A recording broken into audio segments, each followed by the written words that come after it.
Hi everyone, I am Jeff Miracola, fantasy artist and illustrator, and I am playing with my Predator doll. Action figure. It is a Predator action figure that I'm using as reference for this ink drawing. In fact, I was actually planning on doing a painting of this. That's why you see some of these photographs here. I photographed this Predator action figure with different colored lights that I've got. Just kind of set it up and tried different lighting schemes, because I was going to do a painting of this, and I might still do a painting of it at some point. But this ink drawing that I was creating for a friend kind of ran out of time to do a painting, so I decided to do an ink drawing instead. But these are the photos I ended up with that I liked the position of the Predator figure. You can see here I really wanted to show off his mouth just because I really love that Predator design. Who doesn't, right? It's a great, iconic creature. With those photographs off to the side, to my left, I'm just kind of looking at them for inspiration. I'm not trying to follow them exactly, because I want to exaggerate things a little bit in my drawing. Actually, you can see I've already kind of started changing the Predator design that I love so much, and then there I am changing it. Way to go, Jeff. Adding those little tendrils coming off the side of the Predator's face there, those little pointed thingies. I just like those shapes and wanted to put them in there. And of course, working on that very, very iconic Predator mouth. You can see the action figure, the mouth is, it's open, but I really wanted to widen that the mouth a lot more dramatic. That's why you can see that chin is kind of extended down there pretty far. Really, I'm just, finding my way around through this drawing again, looking at that reference and, just seeing how I can push it a little bit further.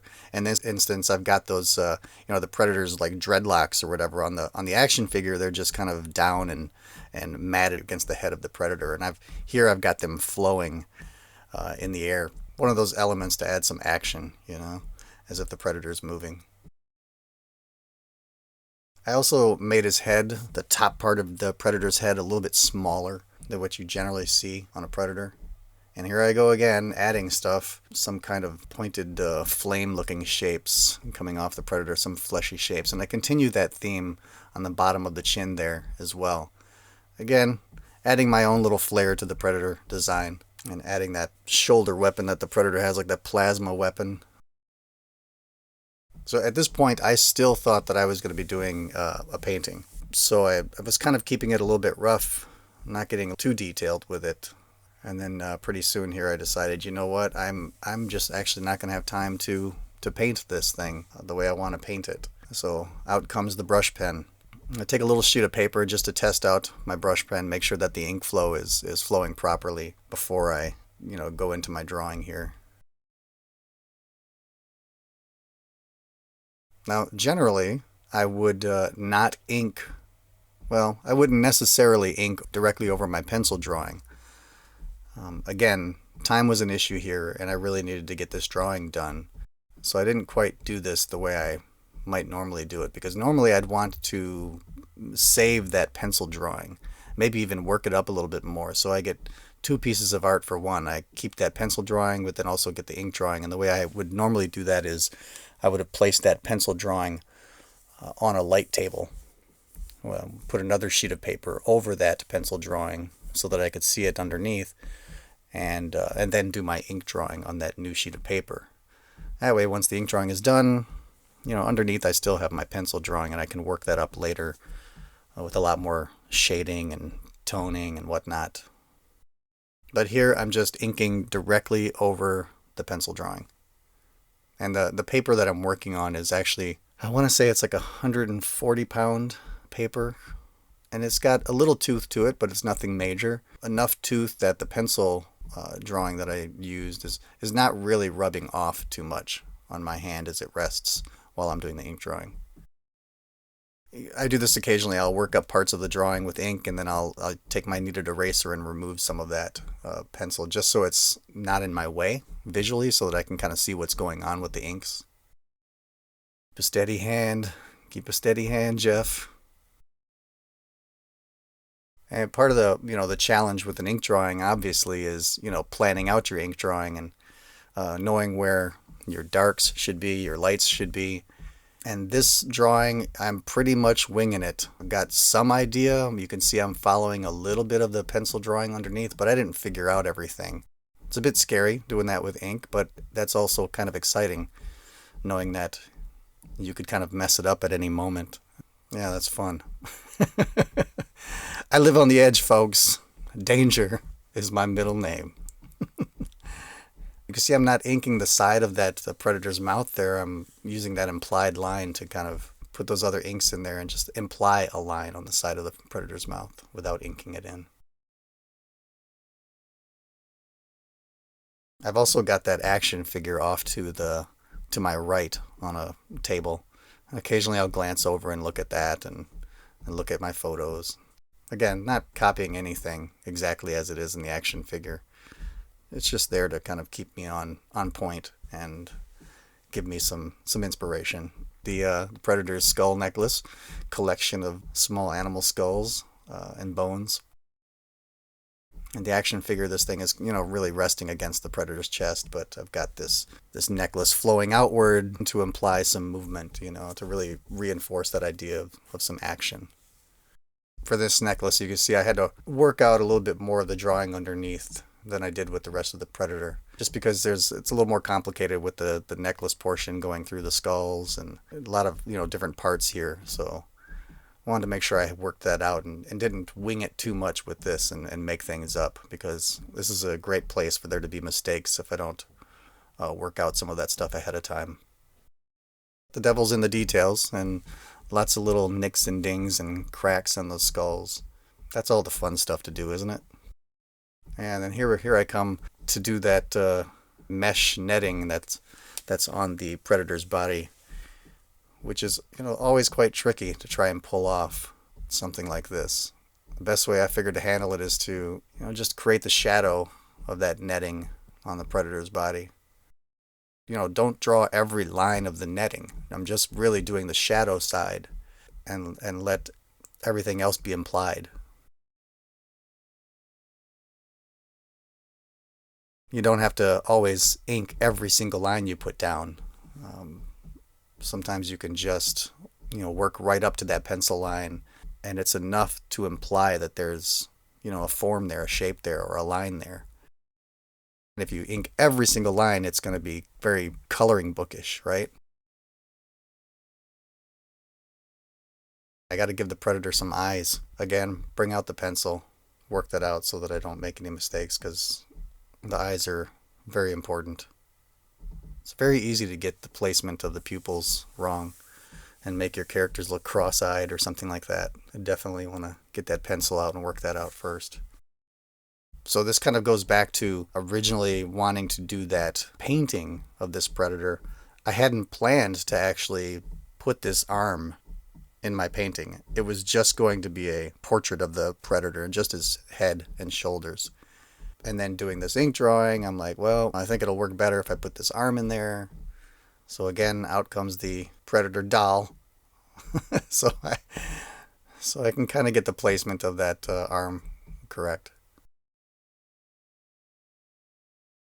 One of the things I love about the Predator too is that kind of patterning that the Predator has on the skin, like spots and stuff like that, very animalistic.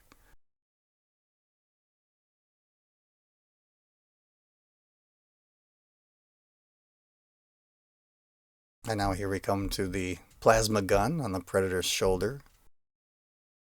If you know anything about my ink drawings, you know I do a lot of organic stuff. So I don't do a lot of mechanical drawings or paintings. I'm not a big fan of straight lines. I guess I can do them when I have to, but I do love the organics. Again, it's all about details, putting in the little nicks and dings on the shoulder pads and things like this to show some battle damage and wear. Alright, so I'm going to shut up for a few minutes and you can just watch me ink here. How's that?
So now it's time for me to work on the background, and so I've got to take a few steps here to create the background that I want to create.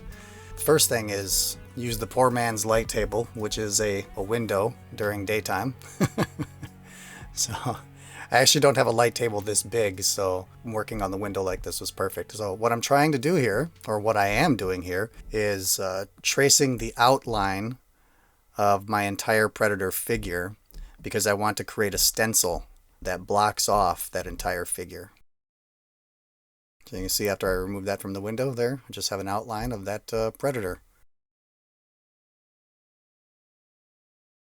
Use a cutting board and my X-Acto blade to just cut out along that pencil drawing that I did. And why? Why, Jeff? Why are you doing this?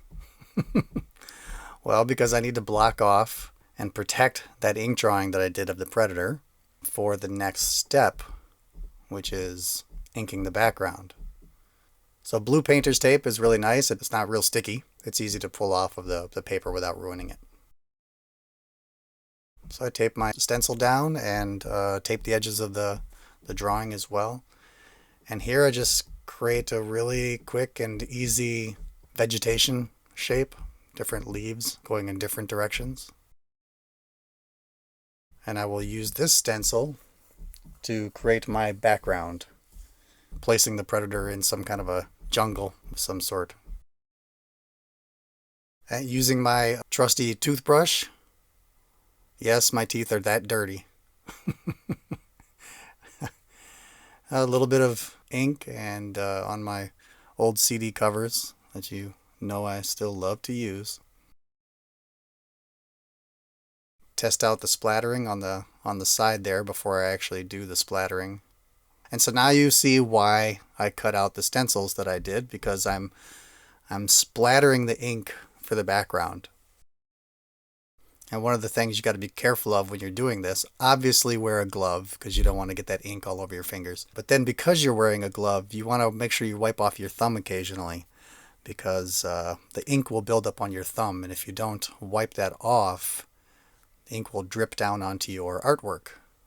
Ask me how I learned that.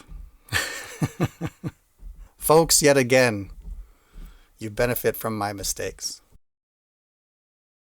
Now it's just a matter of taking that same stencil that I created and moving it around into different positions, and then splattering different amounts of ink down on the surface so I can get some kind of variations in the vegetation. Some lighter in the background, some darker in the foreground, hitting both sides of the ink drawing. Now, with the stencil gone, I'm just kind of cleaning up the edges a little bit, adding a little bit more splattering. So again, the blue painter's tape comes off nice and easily. Doesn't ruin the ink drawing. And there you have it.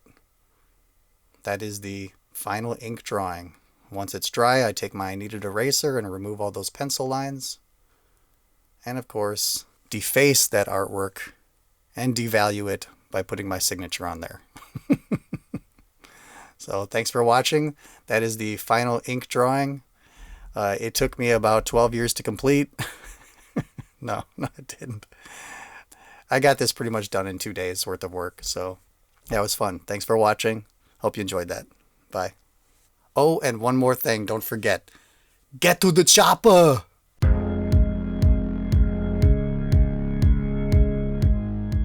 Hi, I'm Jeff Miracola, fantasy artist and illustrator, and I've been an artist in the fantasy gaming industry for more than 23 years.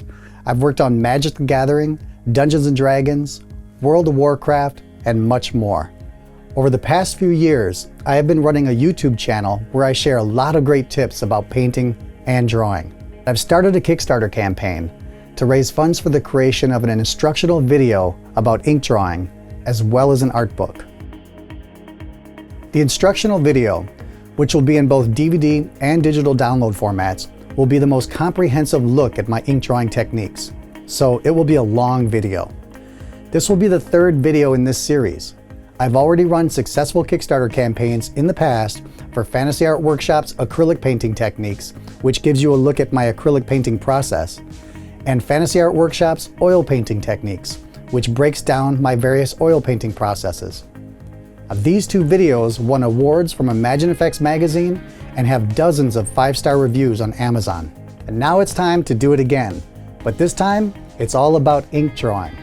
In this video, I will cover many topics such as planning your drawing, using pens, brushes, and brush pens, different kinds of inks and drawing surfaces, cleaning and caring for tools, and even how to fix mistakes.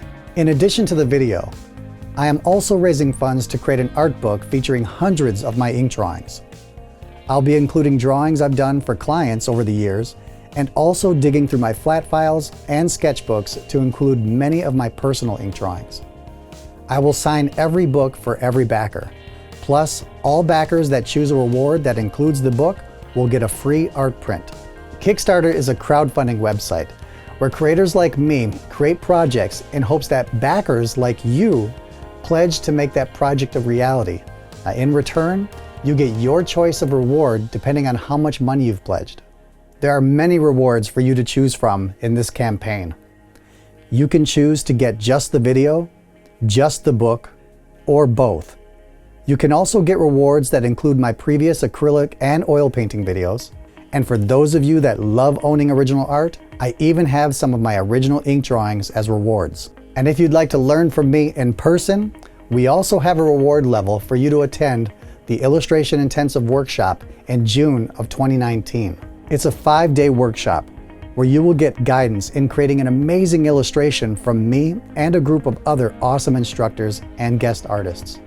Like I said earlier, I've run other successful Kickstarter campaigns, so you can pledge with confidence knowing that I've done this before and that I take great pride in delivering a quality product to you. So I hope you will consider backing my project. Now head on over to the Kickstarter website and check out my campaign. Thank you so much.